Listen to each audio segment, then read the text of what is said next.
আজকে মুখ্যমন্ত্রীর সভায় আমরা গিয়েছিলাম। আমাদের দাবি ৮ দফা দাবি ছিল।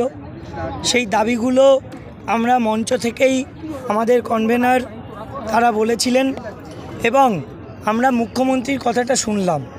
মুখ্যমন্ত্রী বললেন যে যোগ্যদের কারোর চাকরি আমরা যেতে দেব না, এটা প্রাথমিকভাবে প্রথম দিকে আমরা শুনলাম।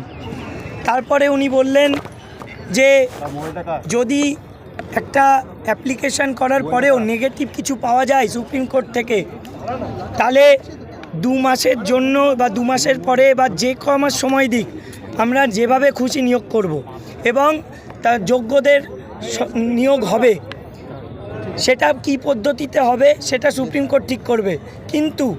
কিন্তু আমরা দেখলাম যে উনি এটুকু বললেন যে মাঝে একটা শব্দ যে এই 2 মাসের যে মানে টাকাটা বা 2 মাসের একটা যে অ্যামাউন্ট সেটা দিয়ে দেবেন, পুষিয়ে দেবেন। আসলে এই শব্দটা উনি ইউজ করেছিলেন যে 2 মাসেরটা পুষিয়ে দেবেন। আমাদের এইটুকু খারাপ লেগেছে। আমরা শিক্ষক শিক্ষিকা শিক্ষাকর্মী, আমাদের কাছে এই পুষিয়ে দেওয়া শব্দটা সত্যি অসম্মানজনক। যাই হোক, মুখ্যমন্ত্রী এটাও বলেছেন যে যোগ্যদের চাকরি যাবে না, যোগ্যদেরকে যে কোনো মূল্যে উনি বাঁচাবেন, সেটা আইনি লড়াইয়ের মাধ্যমেও। কিন্তু শেষে গিয়ে আমরা দেখলাম মুখ্যমন্ত্রী এটাও বললেন যে যোগ্যদেরটা আমরা এখন দেখছি, অযোগ্যদেরটা পরে ভাবব।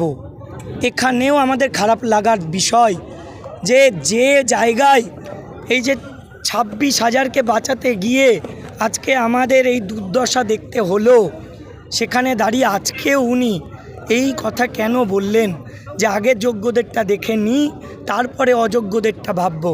আমরা সত্যি এই বক্তব্যে আসা হতো।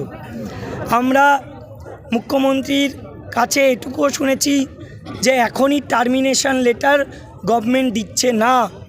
টার্মিনেশন না দেওয়া মানে আমাদের চাকরি যাচ্ছে না আপাতত, স্যালারি বন্ধ হবে না আপাতত।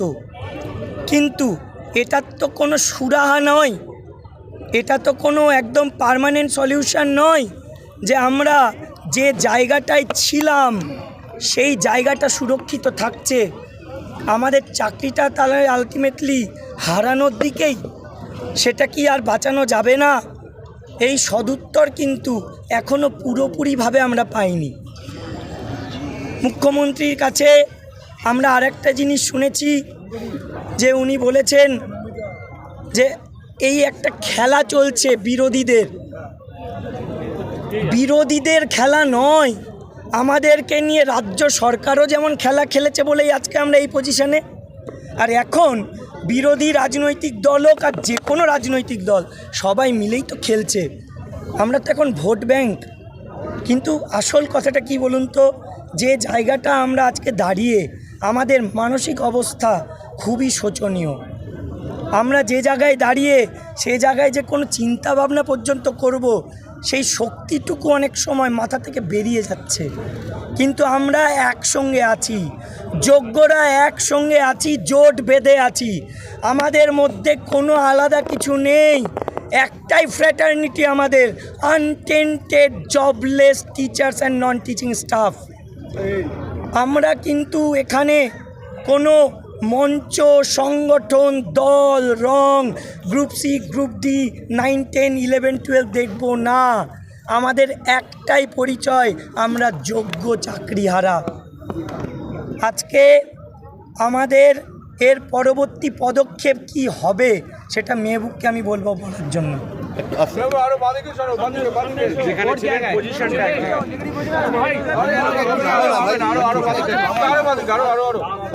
শিক্ষক শিক্ষিকা অধিকার মঞ্চ বলুন কি আপনাদের পরিকল্পনা এবং আজকে যে বৈঠক হলো, বৈঠকের পরে কি প্রাপ্তি অপ্রাপ্তি এবং আগামী দিনে কি পরিকল্পনা?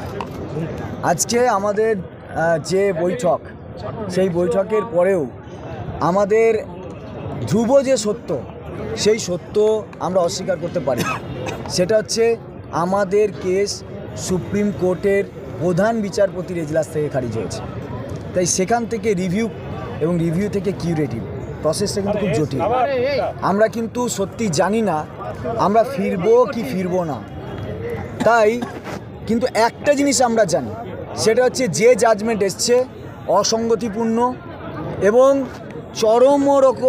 চরমতম একটা বায়াস জাজমেন্ট। এই জাজমেন্ট কখনো হতে পারে না, কারণ জাজমেন্টটা পড়লেই পাওয়া যায়। ঠিক আছে। এই জাজমেন্টটার আমরা যে রিভিউ যাব, কিন্তু আমার সঙ্গে যে অবিচারটা হয়েছে তার একটা জনমতের প্রয়োজন আছে। আমি একা নয়, সুপ্রিম কোর্টে কেস রিভিউতে ওঠার আগেই মানুষের মুখ থেকেও যেন এই রিভিউর দাবিটা ওঠে। অনৈতিক নয়, নৈতিকভাবে যদি মানে সামগ্রিক বিষয় বিশ্লেষণ করে মানুষ মনে করে যে হ্যাঁ এরা সত্যি অযোগ্য, তাহলে আর আমাদের দাবি করার কিছু থাকে না। তার সেই জনমত আমরা গঠন করতে পারি একমাত্র রাস্তা থেকে, একমাত্র আন্দোলন থেকে। তাই আন্দোলন থেকে সরে যাওয়া আমাদের পক্ষে সম্ভব নয়।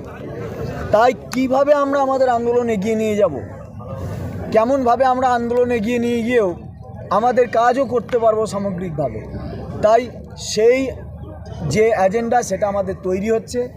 আমরা বিভিন্ন রকমের এজেন্ডার কথা ভেবে রেখেছি, জেলাভিত্তিক, কেন্দ্রীয়ভাবে, এবং পাশাপাশি আপনারা আরও জানেন যে রিভিউয়ের যে প্রস্তুতি, আমাদের প্রায় 12-13 হাজার পিটিশনার আছে, তাদের ওকালতনামা, সাইন, এফিডেভিট করা, স্ক্যান করা, অনেক কাজ আছে।